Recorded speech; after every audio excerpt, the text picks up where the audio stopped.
Halo Sobat Peta, bersama saya Novi. Kali ini kita akan berbincang-bincang seputar kredit properti rumah. Nah, hari ini saya ditemani oleh teman saya Edward Sofyan dari Peta Rumah juga. Dan kita kedatangan bintang tamu spesial dari perbankan yang bergerak di bidang, memang sudah ahlinya, yang bergerak di bidang KPR dan mempunyai pengalaman lebih dari 15 tahun. Kita perkenalkan Edi Salim. Ya, halo Sobat Peta, Novi dan Edward. Oke, terima kasih ya bro ya udah datang Ya, sama-sama, suatu kehormatan thank ini. you.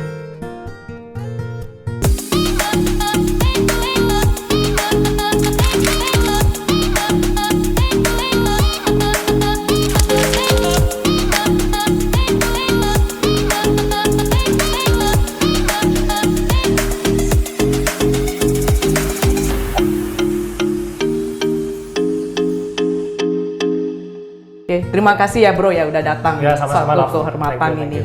Ya. Jadi kali ini kita bincang-bincangnya santai tentang seputar kredit rumah. Ada beberapa pertanyaan dari teman-teman Peta, Sobat Peta. Karena kan kebanyakan sekarang kan kayak anak-anak milenial yang baru mulai kerja itu kan kadang bingung gitu. Kalau mau kumpul berapa lama kita baru bisa beli rumah. Nah, nanti udah kumpul dananya, sementara harga rumahnya sudah naik gitu. Betul. Nah, jadi salah satu mungkin ada solusi yang bisa Edi sharing ke kita gitu. Nah, yang pertama itu ada pertanyaan itu, misalnya kalau kita baru kerja nih, kira-kira bisa nggak mengajukan cicilan gitu? Ya, nah jadi ini pertanyaan bagus ya Nov ya. Jadi kalau misalnya bagi teman-teman yang baru mulai bekerja itu sebenarnya kan kita juga perlu tahu dari sisi finansialnya, terus dari sisi cicilannya apakah bisa mengcover. Nah biasanya sih itu peraturan dari perbankan ya. Kalau misalkan teman-teman yang baru bekerja itu biasanya sih masih belum bisa mengajukan KPR, karena biasa ada syarat minimal itu bagi si debitur ya atau yang peminjam itu minimal masih berjalan kerjanya itu udah mesti at least minimal 2 tahun. Nah jadi kalau misalnya udah bekerja 2 tahun itu baru bisa kita review kembali untuk secara keuangannya. Karena kenapa perbankan itu mensyaratkan minimal 2 tahun ya?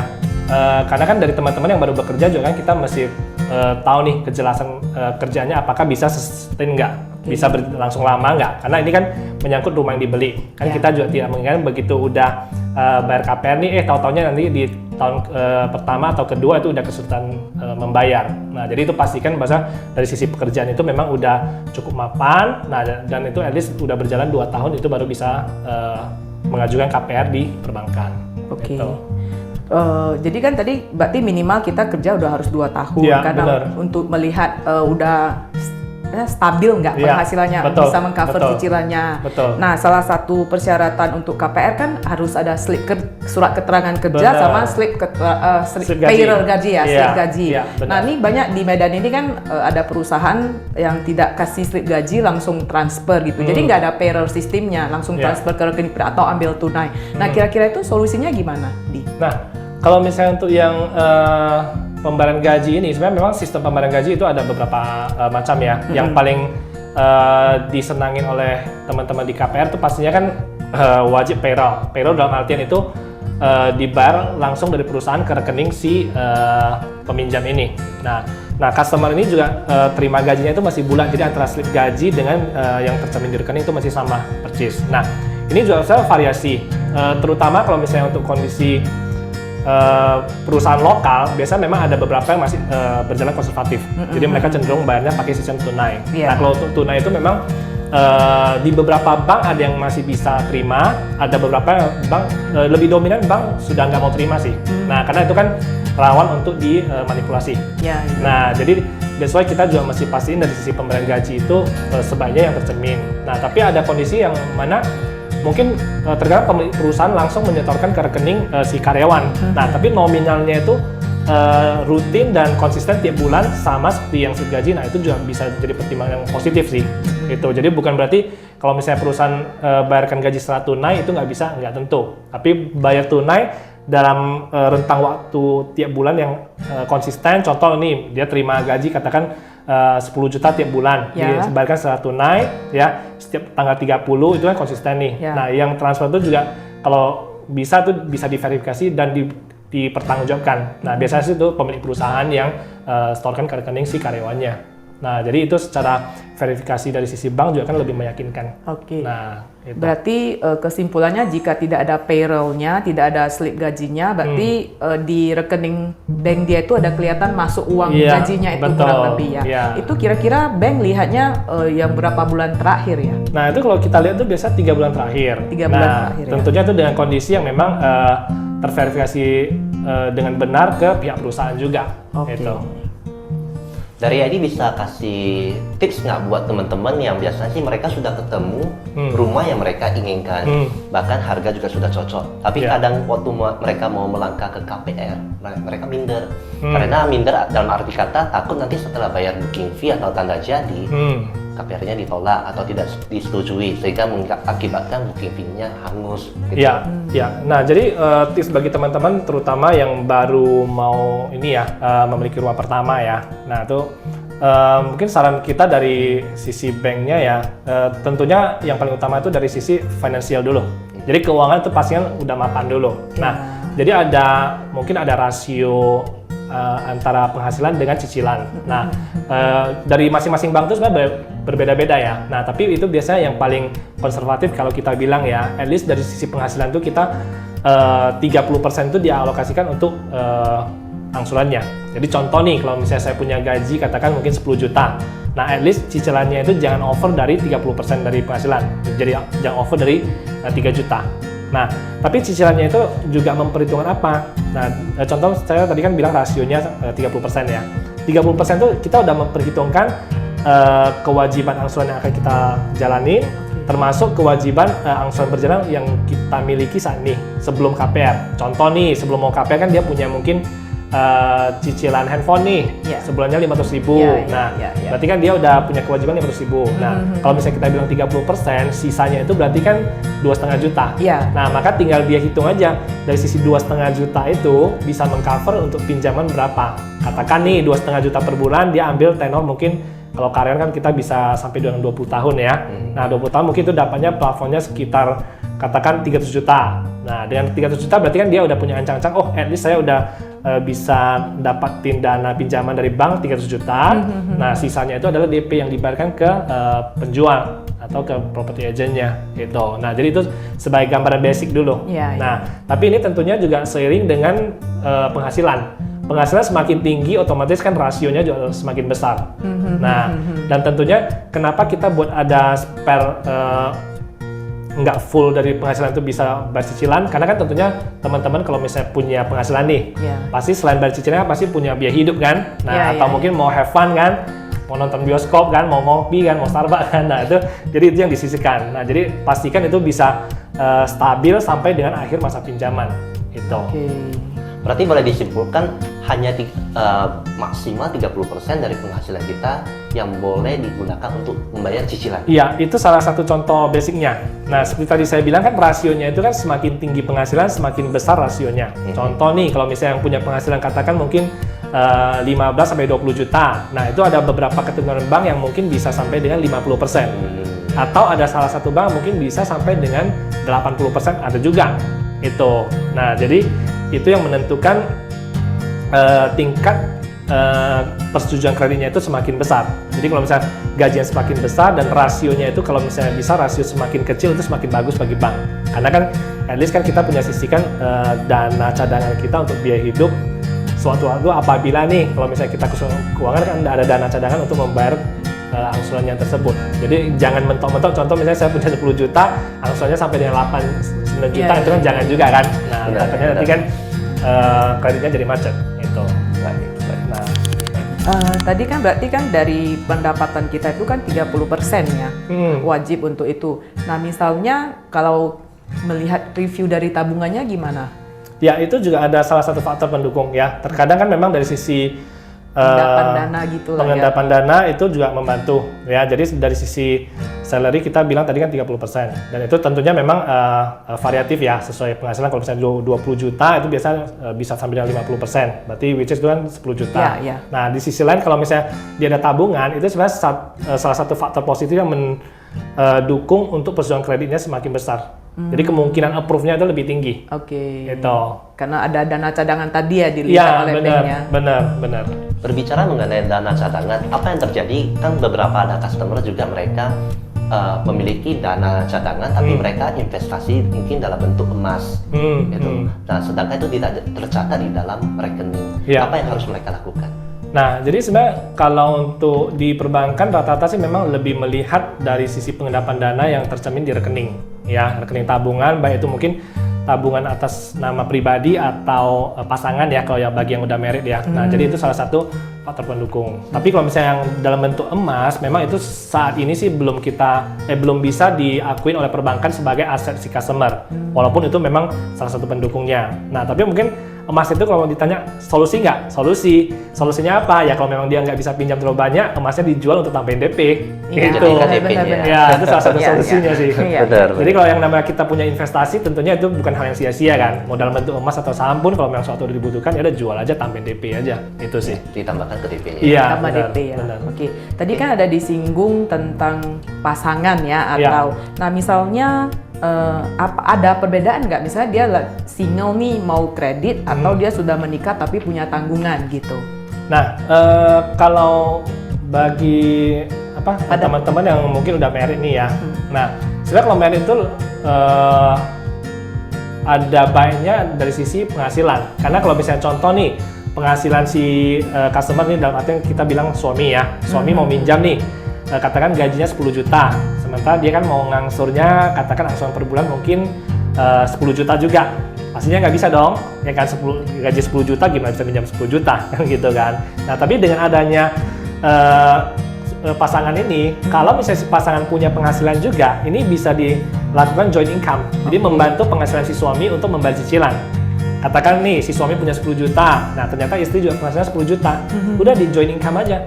Jadi digabungkan untuk dihitung sebagai kemampuan bayar untuk mengangsur. Jadi kalau misalnya katakan digabung, total kan tadi 20 juta. Iya. 20 juta kalau 50%, 10 juta masih masuk. Iya. Nah, jadi dengan ada merit ya itu harusnya juga tambah rezeki si suaminya kan. Jadi penghasilannya makin besar kan. Membantu ya. Iya, terus membantu juga gitu.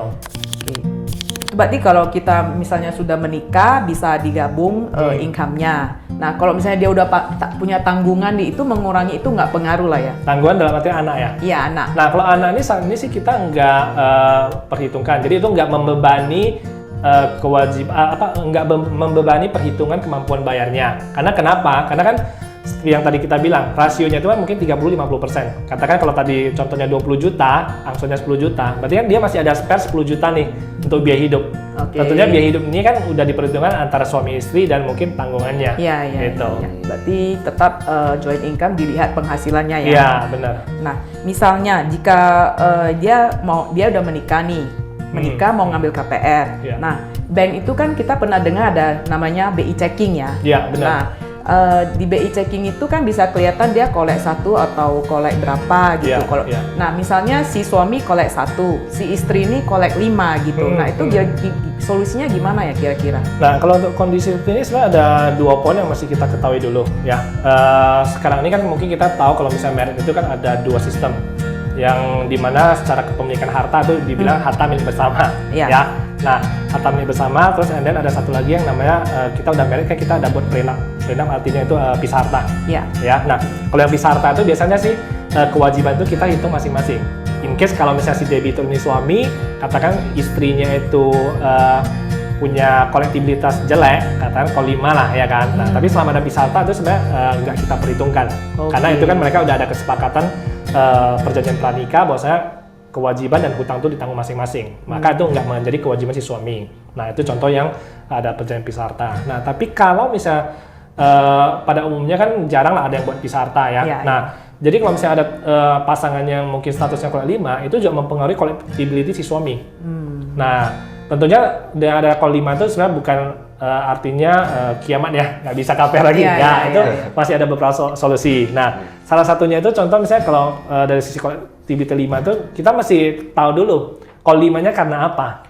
Karena kan terkadang teman-teman mungkin punya kartu kredit nih, terkadang ada iuran tahunan nih.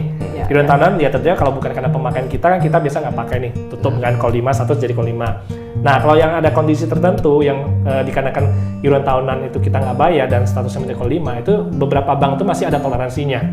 Jadi itu masih bisa dianggap sebagai toleransi bagi bank untuk menerima KPR-nya. Nah, tapi kalau misalnya memang benar-benar Call 5 karena tunggakan, karena memang dia udah pakai tapi nggak mau bayar, itu kan menunjukkan kan adanya bad habit dari si customer. Ya kan, berarti kan karakternya juga jelek. Nah, itu yang pada umumnya bank hindarin. Itu. Nah, sebaiknya kalau misalnya ada yang udah statusnya Call 5 itu mungkin diselesaikan dulu, baru diajukan KPR-nya. Nah, tapi setelah dilunasin dan diajukan KPR itu juga kebijakan bank masing-masing beda-beda juga, Nov. Dimana contoh misalkan ada beberapa bank yang melihat track record selama 1 tahun. Katakan dia walaupun Call 5 udah tutup pun, dia masih ada masa tunggu 1 tahun dulu baru bisa ajukan KPR. Tapi ada beberapa bank yang hanya melihat begitu lunas tutup, itu udah bisa dijalankan sebagai udah bisa diproses lebih lanjut untuk approval. Itu ada juga sih. Jadi ini tergantung kebijakan masing-masing bank. Tapi yang paling utama sih sebisa mungkin kita hindarin yang Call 5 karena itu menunjukkan kredibilitas si customer juga. Sebelum kita lanjut ke pertanyaan berikutnya, tadi kan saya ada singgung collect. Mungkin Bro Edi boleh jelaskan ke teman-teman yang masih tidak familiar apa sih collect itu gitu. Oke, nah jadi biasa call juga. Call itu sebenarnya lebih kepada kita bilang scoring lah ya, scoring dari si customer dalam pelaporan semua pinjaman yang ada oleh customer ini di BI. Nah, jadi semua pinjaman itu sebenarnya dari sisi customer itu terrecord di Bank Indonesia. Nah, jadi mau dia pinjamannya di Medan, di Jakarta, ataupun di Papua, kalau misalnya ada macet atau tunggakan itu biasa ketahuan. Jadi itu nggak bisa ditutupin. Nah, dari sisi collectibility ini juga ada beberapa kelasnya. Jadi yang pertama itu adalah kita bilang collectibility 1. Nah, call 1 itu adalah yang paling bagus, di mana status lancar tanpa ada tunggakan. Nah, di atas call 1 itu biasa selanjutnya itu ada namanya call 2. Kalau call 2 itu kalau nggak salah itu 30 sampai 60 hari. Ya, jadi kalau misalnya customer ada tunggakan dalam tempo 30 sampai 60 hari, itu biasa masuk ke typical call 2. Nah, call 2 itu mungkin beberapa bank masih ada toleransi lah. Nah, tapi kalau udah di atas call 2 itu ada call 3, 4 dan 5, itu udah tahap yang paling jelek. Ya, masuk 3 aja sebelum 5 itu udah jelek banget. Karena itu biasa kalau call 3 itu udah berarti ada tunggakan 60 sampai 90 hari. Dan kalau misalnya yang call 4 itu berarti 90 sampai 150 hari ya. Call 5 itu udah lebih parahnya. Nah, kalau misalnya udah teman-teman ketemu customer yang sampai call 3 dan call 5 itu biasanya udah mungkin kalau misalnya dia ada pinjaman KPR itu udah mesti tahap lelang atau sita aset. Itu. Makanya itu yang kita hindarin. Even itu kalau misalnya kartu kredit pun kalau misalnya ada call 3 sampai call 5 itu udah benar-benar jelek banget sih. Nah, dan satu hal mungkin yang perlu dinotis dari teman-teman yang mau KPR ya. Terkadang kan ada tuh customer yang bilang, "Oh, gua punya kartu kredit. Statusnya memang sih call 5, tapi bukan saya yang pakai nih. Boleh dong saya ajuin." Nah, toh kan ini. Nah, jadi teman-teman juga mesti perhatikan nama kita yang tercatat di BI itu adalah mewakili tipikal karakter kita pribadi. Meskipun kita bilang oke, saya punya kartu kredit, saya pinjamkan mungkin ke saudara saya atau ke teman saya untuk pakai. Nah, pada saat temannya nggak bayar, otomatis kita selaku pemilik kartu kredit kita yang masih tanggung jawab, kita masih bayar karena itu adalah menyangkut nama baik kita sendiri. Ya, nah makanya itu sebisa mungkin punya kartu kredit ya jangan pinjam ke teman-teman yang lain. Nah, kalau mau pinjam pun ya balik lagi mungkin teman-teman punya kartu kredit mau pinjam ke orang lain, ya udah pakai sistem bank aja. Mau pinjam, lihat dulu karakternya, kemampuan bayarnya sanggup nggak. Jangan nanti kita udah pinjam ke orang, orangnya juga macet kan, ujung-ujungnya kita juga yang rugi. Nah, jadi itu mungkin yang paling banyak pertanyaan dari teman-teman. Oh, gue udah punya kartu kredit tapi macet karena orang lain. Nah, itu nggak ada istilah itu. Mau siapa yang pakai macet, kalau misalnya kartu kredit atas nama kita, ya itu kita yang mesti tanggung jawab. Iya. Itu Nov. Karena data kita yang dilihat bank, yang di-record nama kita ya. Betul. Baik. Jadi kalau kembali lagi untuk pemilihan KPR, belakangan ini kan banyak sekali bank-bank yang menawarkan suku bunga yang cukup rendah. Ada tips nggak buat customer untuk memilih bank? Apakah mereka harus memilih bunga yang paling rendah itu sebagai acuan? Atau ada tips lain supaya pemilihan KPR ini tepat buat mereka? Ya, nah jadi kalau misalnya kita bicara mengenai